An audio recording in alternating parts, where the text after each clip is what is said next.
Okay, hello everybody, and welcome to the continuity report for November 30th, 2024. I just ate a sour candy.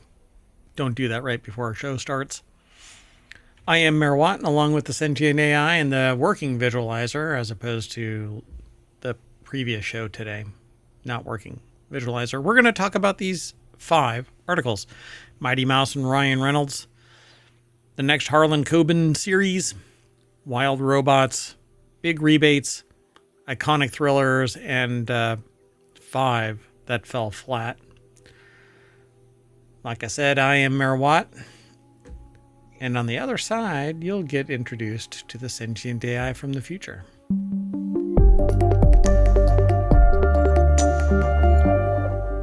Hello, sentient AI from the future. Hello, Mayor Watt. Hey, your visualizer's working. Yay! Right on. So let's get into these 5 articles. Sound good? Who knows? It might run long. We're typically a 30-minute show now. Used to be an hour-long show, but anyway, let's go. We'll be lucky if we stick to 30 minutes, though. Yeah, probably. So Mighty Mouse may fly to theaters thanks to Ryan Reynolds' team. The famous superhero mouse is getting a new movie from the team and writer behind Free Guy. Mighty Mouse. So I still remember the theme song to Mighty Mouse cartoons. I was going to ask, do you think most people going to the theater know who Mighty Mouse is? Not under 50. So Germain Lucier, I guess, is their name. They're over at gizmodo.com, and they put this article together, and it says, the deck statement says what I said earlier. Mighty Mouse, the popular superhero who has been a household name since the 1940s, is set to get his first big screen adaptation, according to Variety. Maximum Effort, the production company led by Ryan Reynolds, has been tapped by Paramount Animation, i.e. Transformers 1, TMNT, Mutant Mayhem, to bring Mighty Mouse to theaters, and it's enlisted writer Matt Lieberman to pen the script. Everything old is new again. Yeah, we're literally going back to the 1940s in all ways. I was going to say Hollywood seems to be out of new ideas, so it's going backward a lot of times. But this is really far back. So Lieberman previously worked with Ryan Reynolds and Maximum Effort on Free Guy, the 2021 film about video game NPC who breaks out of his world to save his world, breaks out to save his world. He also wrote the Christmas Chronicle movies, the one with Kurt Russell and Santa Claus, or as Santa Claus, as well as the recent Addams Family and Scooby-Doo animated films, all of which, in an odd way, does have a very Mighty Mouse alchemy, animation, family adventure, classic IP. I wanted to say Internet Protocol, but that's intellectual property, etc. Seems like a smart hire. Anyway, Mighty Mouse has been around for the better part of 100 years, seen in all matter of media. Andy Kaufman's most famous gags ever. He plays the song and lip syncs to it, as well as miming certain things. Was he a comedian? Yeah, actor, comedian, yeah. Andy Kaufman. So Paramount has made repeated attempts to find the right people to make the film, but has yet to bring it all together. Most recently, the people behind Red and The Meg, which is about a megalodon shark. Not a person named Meg. That's what it sounds like. Or a giant nutmeg. It has nothing to do with that. It's about a megalodon. Anyway, gave it a shot, but since this is a new team, we assume that didn't pan out. So, yeah, there isn't much more to it, but Mighty Mouse has been around for a while. And here I come to save the day. Right? You know, this will be interesting to see the animation style. Yeah, I'm thinking that this is going to be like this kind of glossy new style of animation, which I'm really not hip to, but maybe I just need to be more immersed in it. I'm not going to go out of my way to watch Mighty Mouse, though. But whatever you have to say about it, it's stuck in my head. So there is something positive about it, at least from a marketing standpoint. But maybe they'll make it some sort of retro style. look in the animation. I don't know. Yeah, I don't know. We'll have to see. We'll keep an eye on this. And if it comes to, like, I don't know, Apple or Prime or wherever else, who's doing it? Hold on a second. Paramount. Oh, so it'll be on there. Right, we better look on Paramount Plus. Yeah, which means we subscribe to it anyway. So we subscribe to everything because, well, we have to. It's for the show. That's what I tell everybody. Anyway, let's move on. Netflix sets next Harlan Coben series, I Will Find You, taps showrunner Robert Hull. Are you familiar with this? I'm not familiar with the series, but I'm familiar with the writer, and they had another series which we didn't watch, but they had one before that that was really good. This is one of these twist and turn kind of thriller writers. And I'm trying to think of the one that we have seen. I'll look it up while we're talking. So it says the 8-episode limited series will be adapted from the author's 2023 novel by showrunner Robert Hull, God Friended Me, Quantum Leap, Alcatraz. When you click the little link here that is embedded in ohmTown.com, it'll take you over to Variety. Ethan Schanfeld put the article together for Variety, and it says here that I Will Find You follows an innocent father serving a life sentence for the murder of his own son. Pardon me, my goodness. When he receives evidence that his son may still be alive, he is determined to break out of prison to discover the truth. So we've seen Stay Close, which was about like a soccer mom, but like with a backstory, and it was a thriller. It was really, really pretty intense, I would say. Interesting. So his 2014 thriller Missing You is getting the series treatment on January 1st, 2025, while other titles, Caught and Runaway, are in the works. Coben's other successful series for the streamer include Fool Me Once, Stay Close, The Stranger, The Innocent, Gone for Good, Hold Tight, and The Woods, which, is it about Tiger Woods? I don't know. I don't think so, unless it's a thriller about Tiger Woods. I guess there could be, right? He is also currently writing a thriller novel with Reese Witherspoon due October 2025. Interesting. So we should probably expect a movie starring Reese, right? Or directed by her. Yeah, apparently. So Harlan's gripping stories are beloved around the world and have consistently captivated their fans, with their trademark twists and turns, as he said, dramatic cliffhangers and compelling mysteries, said Peter Friedlander, Netflix's vice president of scripted series in the U.S. and Canada, and there's no one like Harlan. And his first U.S. scripted series with Netflix will be no exception. Dun, dun, dun. Cool. I think most of his have been UK, maybe previously UK based, but he's like on par with like a James Patterson style storytelling, I would say. Oh, okay. Oh, cool. Well, I'm here for it. If you want to get all of today's show notes, hit bang or exclamation point. Eventually, I'm going to just say bang. Everybody's just going to have to get over it.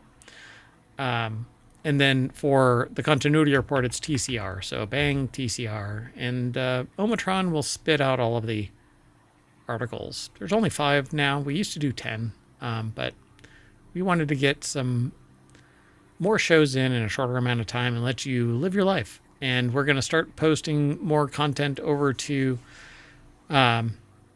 Patreon so that you can get more links for content that we have evaluated and then thrown into, over to Patreon as a value add. Hopefully you find that really interesting, and other stuff that we might do. So be sure to follow over there as well, because that's where early adoption stuff will be posted first. All right, so let's move on. The next article is over in the continuity report. The Wild Robot's $318 million box office just gave DreamWorks its biggest year in a decade. So the Wild Robot has helped push DreamWorks' box office past a major record. DreamWorks Animation is a studio that was founded in 1994 by iconic filmmaker Steven Spielberg, with Jeffrey Katzenberg and David Geffen. I almost said Jeff Deffen, but anyway. I don't know what's going on in my brain. Anyway, its first major hit was its second release, 1998's The Prince of Egypt, which grossed $219 million. I'm rounding up against the $60 million budget. Since then, it has many more hits, launching multiple major animated franchises, including Shrek, Madagascar, Kung Fu Panda, How to Train Your Dragon, Trolls, The Boss Baby. Maybe The Boss Lady is one of the sequels. Yeah. But this actually, they have some pretty significant animated franchises. Did you see right? the collectively? Shrek, Collectively, Madagascar? DreamWorks movies have grossed more than $17 billion worldwide and earned 3 Oscars. I hadn't seen that yet. That's really incredible. I didn't know that DreamWorks was behind all these. Yes, I know their logo and everything, but I wouldn't have said, oh yeah, they made all these. So now, here's the thing. I've not watched or heard of The Wild Robot. Well, we did talk about it, I think, in another continuity report episode, but I think it was in a compilation or something. It's been getting a lot of buzz. Interesting. I think it got some buzz at a one of those what are they called? When they feature like a film festival or something. Okay. Yeah, so it says the movie, which is adapted from the 2016 book by the same name by Peter Brown, opened to a middling $36 million, but had a slow and steady box office run that saw it rise to a total of $318.4 million worldwide against its $78 million budget. Dear God, everything they do. Look, it's 218 against 60 million was The Prince of Egypt. That was their first hit. I don't even know what that one is, but I mean, that's an amazing return. And this one is 78 million. It's basically revisiting. The ratio is the same, 78 million, and they ended up with 318.4. Their first one. I would say, well, is that because it's animated? But it can't be, because we see other things where there's a box office bomb of another animated movie. Well, wait, what are you trying to say? Well, I wondered if it was like easier to make a better return on an animated hit rather than live action. I don't know. You pay for the voice and name. But not based on some of the recent Pixars and everything. It has Kit Connor, Pedro Pascal, Catherine O'Hara, Bill Nighy, Stephanie Sue, Mark Hamill, Matt Berry, Ving Rhames. My God, I mean, it's got all kinds of actors in there. So, pretty amazing. It says that The Wild Robot and Kung Fu Panda 4's collective box office makes 2024's DreamWorks the best since 2014. Yeah. So since 2014, they've not... Wait, how is that possible? Yeah, 2014, Mr. Peabody and Sherman, How to Train Your Dragon 2, Penguins of Madagascar, just shy. Is that real? Shy of $1 billion? Yeah, that's unbelievable. And 2 of those were sequels. That is insane. Wow. I've never even heard of Teenage Kraken. Or Ruby Gilman. My gosh. No, I don't know some of these. Well, I guess they didn't do anything in 2018. What happened in 2018? I have no idea. That's wild. They just cashed out.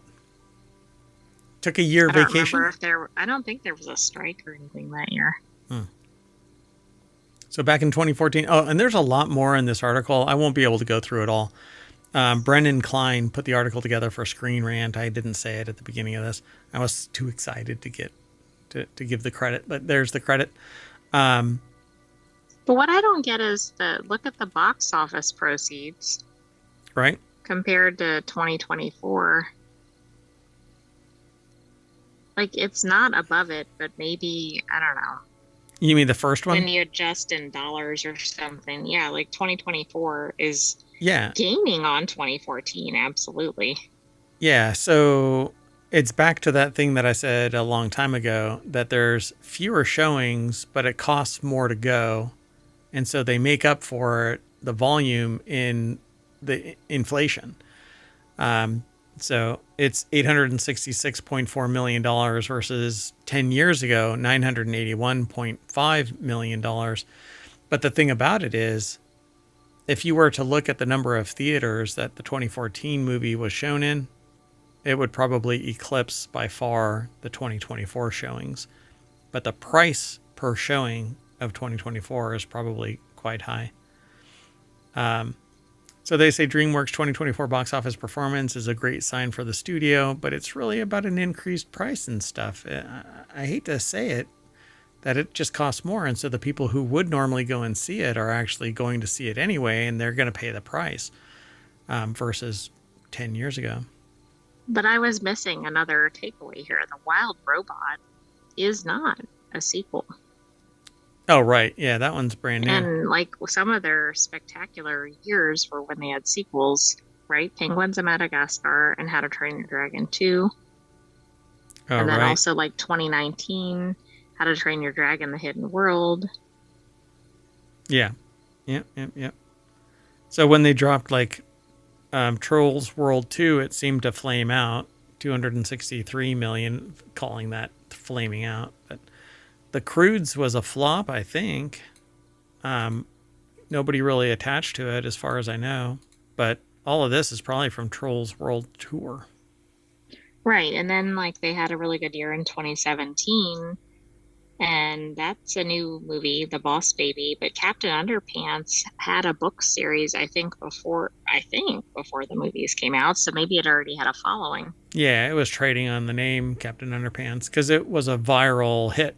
The books. So pretty cool. I like this. There is more to this article. They talk about, will it beat its 2024 box office in 2025, etc. But this is all speculation. Yeah.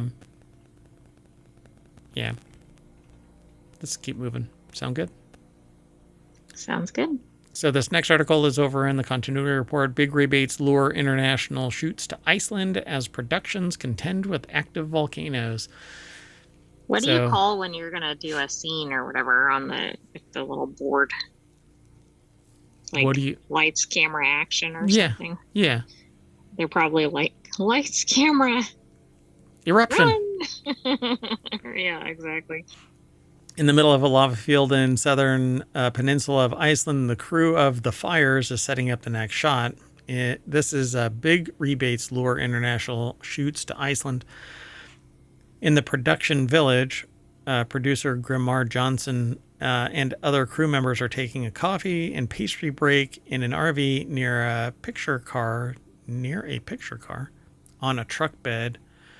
And Pat Saperstein put this article together for Variety.com, and it says the striking setting is par for the course in the island country that has seen a surge in production since its already healthy 25% production rebate was increased 2 years ago to 35% for qualified larger productions. But why? Why? Maybe if it's set in that kind of a space, then you go, right? But why would you be attracted to it just to set something there because of 35% if it isn't truly set there?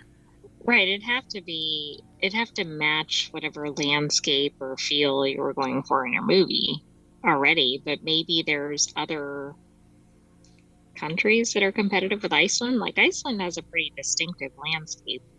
Right. Well, I mean, it looks like that, right? Right. But I can't think of another country immediately that looks like that. I'm sure there's ones that, yes, have green and sky and whatever.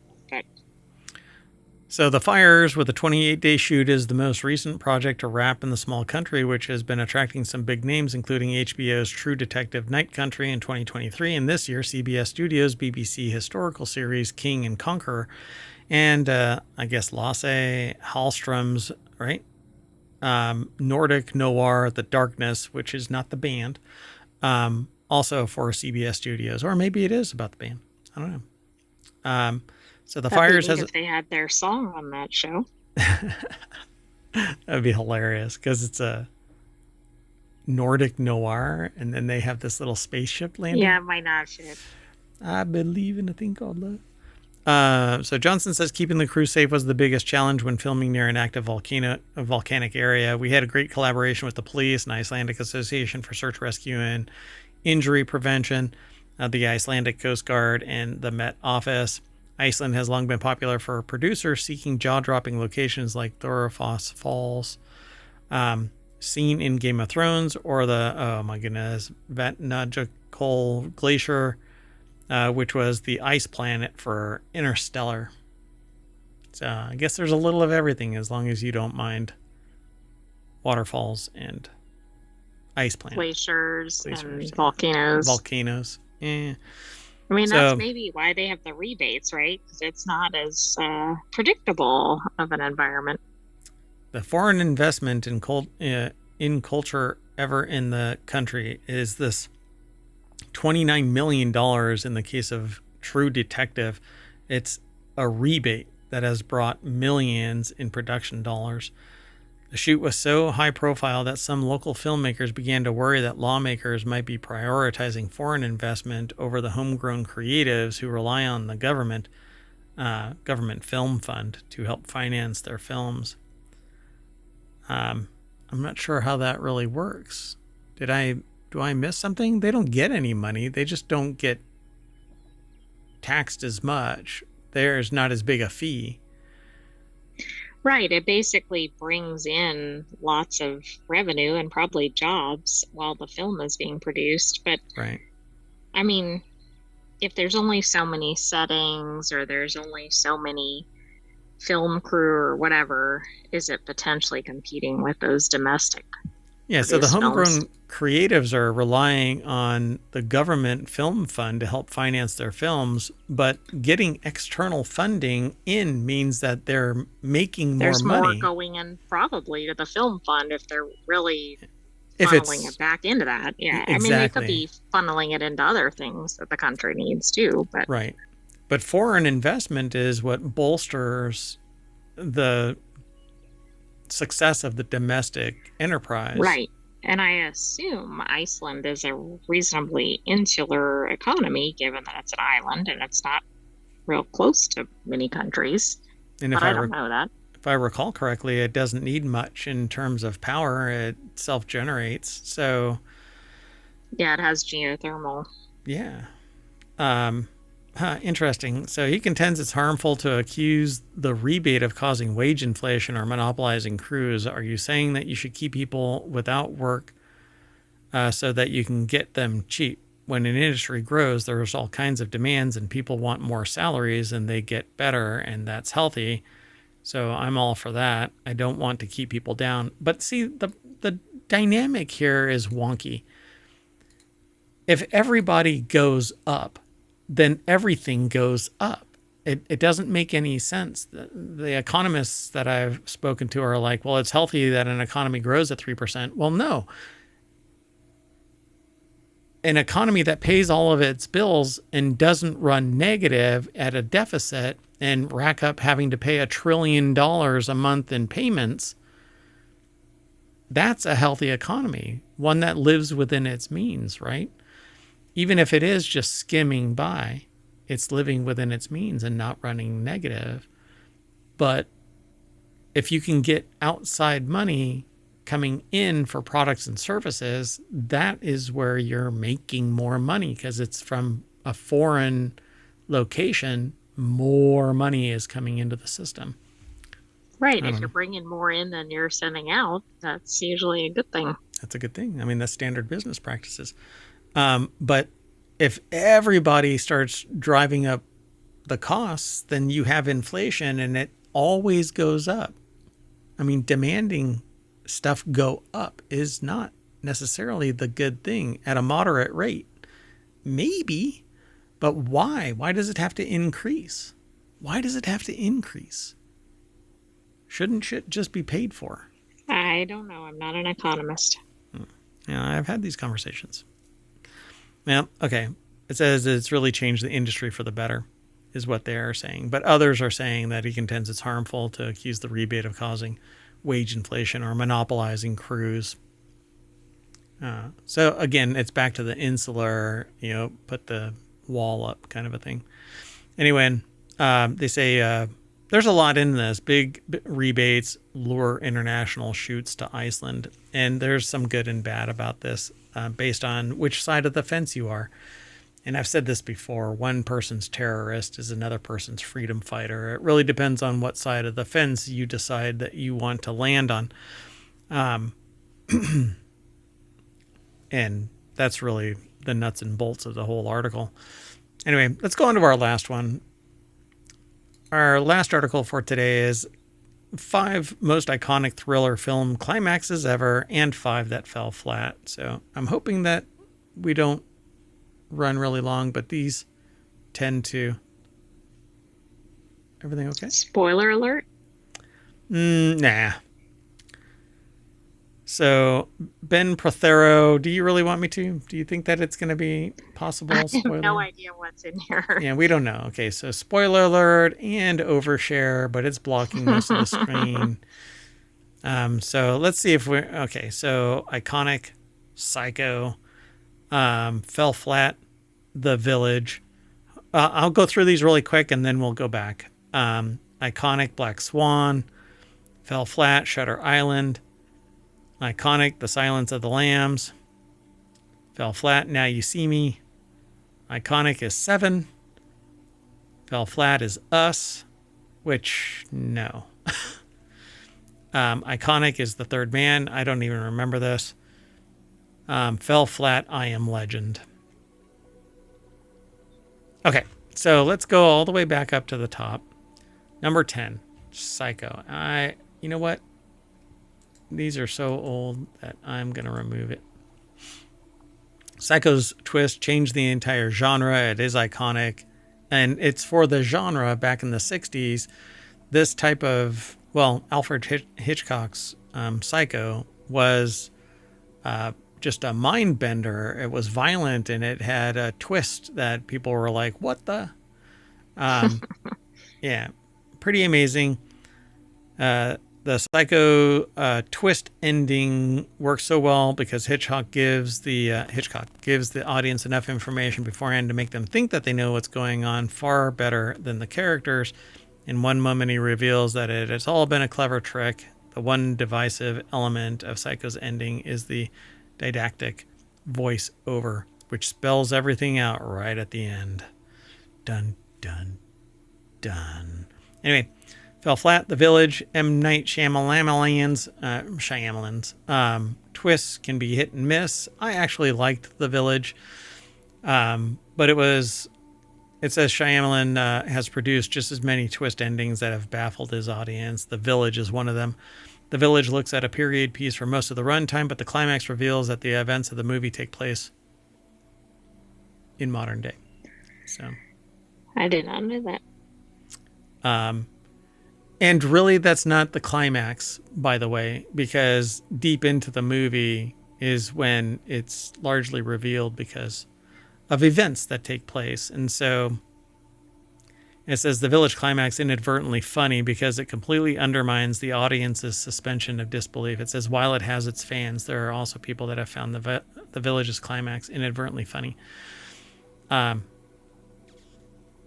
Yeah, I mean, we'll have to watch this because while it's not as scary as you think. Anyway, it has a neat twist. I liked the twist, but I also thought that the whole setting was fascinating. So then there's Black Swan. Nina gives one perfect performance before her death. Even at the end, there are some lingering mysteries about Nina's story. Black Swan's ending sums up the way that Aronofsky plays games with his audience. It's often hard to tell what's real and what's merely being imagined in Black Swan. It's much like a Fight Club kind of a thing. Oh, okay. Yeah, so you have to watch it to really get it. And while the article somewhat spoils it, the twists and turns of the movie belie this overshare, really. So you can actually be surprised by it. But it was an interesting watch. So Shutter Island's twist ending has its supporters, but it would be far more popular if it had handled it more deftly. Some people can see the twist coming. Shutter Island is one of Martin Scorsese's most divisive movies. Whether someone likes the movie or not will largely hinge on the feelings about the twist ending. After being brought onto the island to investigate the case of a missing patient, Teddy eventually discovers that he is also a patient. And the entire investigation is an experimental role play to indulge and thereby interrogate his delusions. Okay, I haven't seen it, but that sounds like a pretty good twist. Yeah, pretty fascinating. And I don't remember the ending, so it says that some people can. I don't remember the ending at all. So even with this saying it, it doesn't really embody your psychological state, your emotional state when you're going through this movie. Silence of the Lambs, which is all about an FBI analyst, Clarice Starling, and a cannibalistic serial killer, Hannibal Lecter. You know the one. That's apparently a great person. Clarice's investigation transforms from one of the intellectual curiosity into one of potentially lethal danger in an instant. And the whole thing is set off between Hannibal Lecter and who Hannibal Lecter was tapped to try and identify Buffalo Bill. And so you have to watch this whole movie. It's quite fascinating, but it is really violent, creepy, and just horrible if you want to still think of humanity as human. As a lot of people do. Yeah, so I won't go through all of these, but is there one that you thought might be interesting to talk about? Well, the one that kind of surprised me on here was up a couple, was Us. Yeah. Only because I thought Jordan Peele's movies were really knocking it out of the park on this kind of thing. So that kind of surprised me, but I haven't seen it. Yeah, so Us was a real oddball kind of a movie for me because of the entirety of this movie. You have no idea what's going on at all.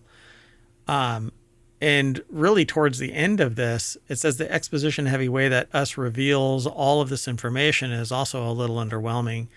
And that's really what happens. At one point you find out what is going on, but you still are wondering what the frick is going on in this movie, because while it's shows you some stuff, too complex or something.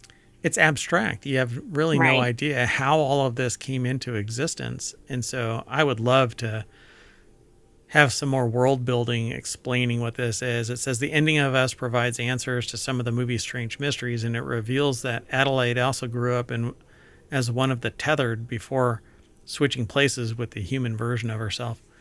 But what is the tethered and all of that? I don't recall it ever really being explained in the movie. But it was a really fun movie to watch. I didn't expect anything. That and Get Out were just freaky movies, but I loved both of them. So at any rate, there you go, folks. That's all 10, 5 iconic and 5 that fell flat. And that brings us to the end of the continuity report for November 30th, 2024. So we're going to turn the lights on, and that's going to bring us all the way back to the front page of the continuity report at ohmTown.com. Go over there and become a citizen. You can actually follow just this. You can join this or leave the group. You automatically get joined to all 50 of the channels because we like holistic news. We don't actually modify any of the news that comes in. We don't delete anything except for adult content. There is no adult content, and if I do find it, it gets purged. There's a different venue for that, and it's not this place. So at any rate, I'm not yucking anybody's yum. You do you, boo. But it's a news site and not an adult content marketing site. So at any rate, every once in a while something pops up and I delete it, so to speak. Just so to speak. All right. Something pops. Never mind. Anyway, I am Mayor Watt. And the sentient AI is possibly incapable of saying bye right now. Good night, ohmTown citizens. Thanks for joining us for the continuity report. We'll have another episode for you next week. But come back tomorrow for non sequitur news and some more weekly shows. You got it. See you soon. Bye bye.